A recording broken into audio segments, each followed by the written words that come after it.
जय भोले की हर हर महादेव बम बम भोले। आज मैं श्री शिव महापुराण रुद्र संहिता युद्ध खंड का 54वां अध्याय कृष्णादि युद्ध वर्णन सुना रही हूँ। सुनिए। व्यास जी बोले, मुनि श्रेष्ठ, जब कुंभार की पुत्री ने श्री कृष्ण के पोते अनुरुद्ध का हरण कर लिया, तब श्री कृष्ण जी ने क्या किया? संत कुमार जी कहने लगे, मुनि उत्तम, अनिरुद्ध के चले जाने पर जब श्री कृष्ण ने स्त्रियों का रोना सुना तो उन्हें बड़ा दुख हुआ और वर्षा के 4 महीने वे उसी प्रकार दुख से ही व्यतीत रहे।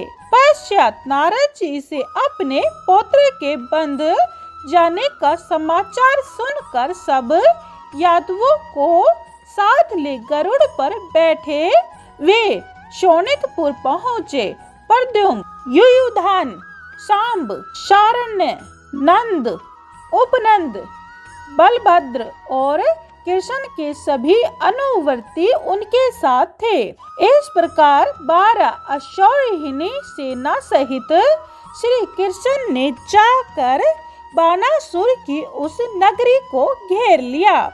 तब उन्हें इस प्रकार घेरते देख उतनी ही सेना साथ ले बानासुर उनसे युद्ध करने चला। साथ ही अपने भक्त की रक्षा के लिए भगवान सदाशिव अपने पुत्रों तथा गणों सहित नंदी बैल पर आरूढ़ हो युद्ध करने आए।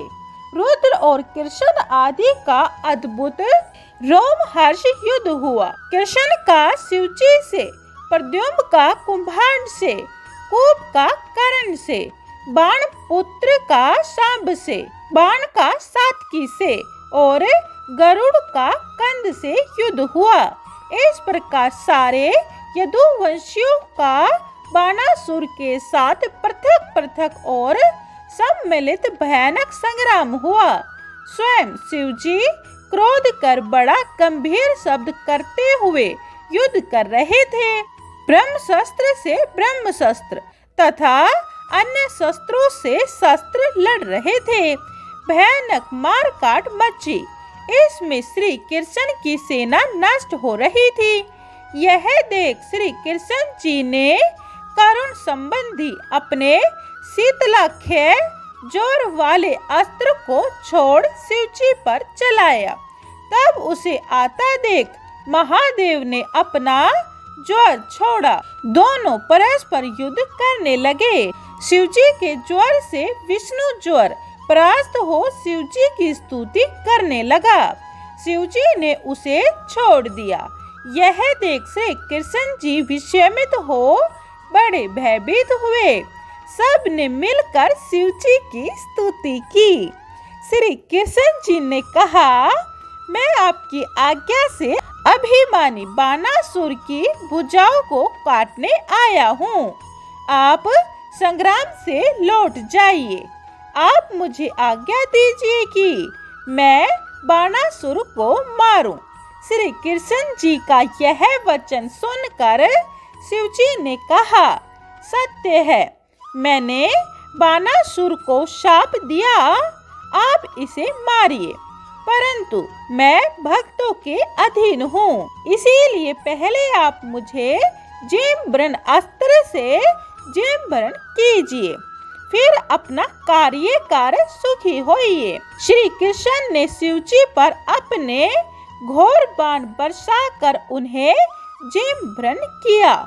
जब शिवजी मोहित हो युद्ध से रुक गए, तब श्री कृष्ण जी ने बानासुर की भुजाओं को काट दिया। 54वां अध्याय समाप्तम। जय भोले की। 55वां अध्याय बानासुर की भुजाओं का खंडन। सुनिए।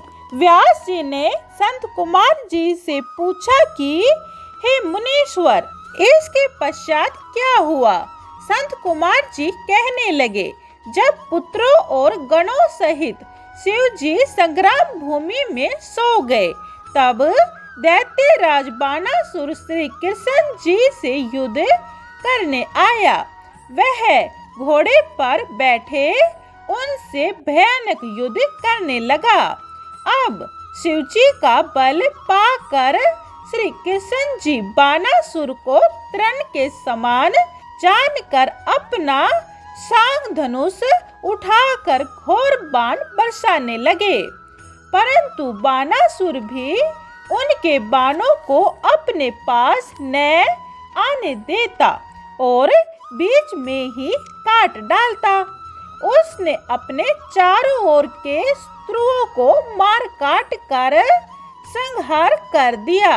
संपूर्ण यादव कृष्ण का स्मरण करते हुए मूर्छित हो गए।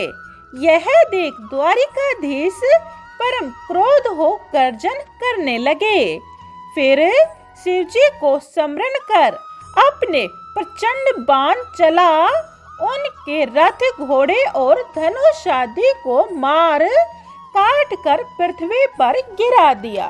फिर उसने अपनी गदा से श्री कृष्ण जी को ऐसा ताड़ित किया कि वे महात्मा पृथ्वी पर गिर पड़े, परंतु शीघ्र ही उठकर शिव ने बलि बानासुर के साथ बहुत काल तक युद्ध किया और जो ही शिव जी की आज्ञा से अवसर पाया कि त्यों ही उनकी भुजाओं को काटना आरंभ कर दिया। जब उनकी श्रेष्ठ 4 भुजाएं ही शेष रह गई, तब भगवान श्री कृष्ण जी शिव जी की कृपा से संतुष्ट हुए। अब उन्होंने अपना सुदर्शन चलाकर बानासुर का सिर काटना चाहा। तब तक शिव जी ने उनके समक्ष आकर निषेध कर दिया। शिव जी की आज्ञा से श्री कृष्ण जी रुक गए। शिव जी ने उनकी बानासुर से मित्रता करा दी। बानासुर श्री कृष्ण जी को अपने अंतपुर में लिवा ले गया। वहां अपनी कन्या को अनिरुद्ध के लिए देकर बहुत से रत्न आदि सहित श्री कृष्ण जी का स्वागत किया। श्री कृष्ण जी अपने पुत्र को साथ ले कुटुंब सहित द्वारिका आए। 55वां अध्याय समाप्तम। जय भोले की 56वां अध्याय बानासुर की गणपत्य पद प्राप्ति। सुनिए। नारद जी बोले, मुने, इसके पश्चात बानासुर ने क्या किया? संत कुमार जी बोले, इसके पश्चात अपने अज्ञान को समझकर बानासुर बड़ा ही दुखी हुआ। वह शिव जी के स्थान में जाकर रोने लगा। फिर अनेकों शस्त्रों द्वारा नमस्कार करता हुआ यथोचित हस्तपद न्यास युक्त तांडव नृत्य करने लगा। धीरे धीरे अनेक नृत्य किए। अपने शरीर की रक्त धाराओं से वहां की भूमि को सींचा। जिस प्रकार उस महाभक्त ने चंद्रशेखर शिव जी को प्रसन्न किया, शिव जी ने प्रकट हो उससे वर मांगने को कहा। तब उसने कुछ वर मांगे। शोणितपुर में अपनी पुत्री उषा का राज्य मांगा। विष्णु से निर्वेदता तथा दुष्ट दैत्य का विनाश मांगा। फिर शिव भक्तों में स्नेह तथा सब प्राणियों में दया मांगते हुए उसने हाथ जोड़ शिव जी को प्रणाम किया और इनकी बड़ी स्तुति की। बानासुर ने कहा, देवों के देव महादेव जी, आपके ब्रह्मा परमात्मा सर्वव्यापी अखिलेश्वर सब में परे हैं। प्रभु, आपने मुझ पर बड़ी कृपा की, जो मेरा गर्व नष्ट किया। ऐसी स्तुति कर बानासुर प्रेम से प्रफुल्लित हो अपने सारे अंगों को झुका प्रणाम कर मौन हो गया। शिव जी ने प्रसन्न हो कहा, तुम्हें सभी वर प्राप्त होंगे। ऐसा कह शिव जी अंतर्ध्यान हो गए। शिव जी के प्रसाद से बानासुर ने महाकाल धातु प्राप्त कर बड़ी प्रसन्नता की। 56वां अध्याय समाप्तम। जय भोले। 57वां अध्याय गर्जासुर वध वर्णन, यह आप दूसरी वीडियो में सुने। जय भोले की हर हर महादेव, बम बम भोले। अगर आपको हमारी वीडियो पसंद आई हो तो लाइक, शेयर और सब्सक्राइब जरूर करें। कमेंट में जय भोले की लिखें। जय भोले।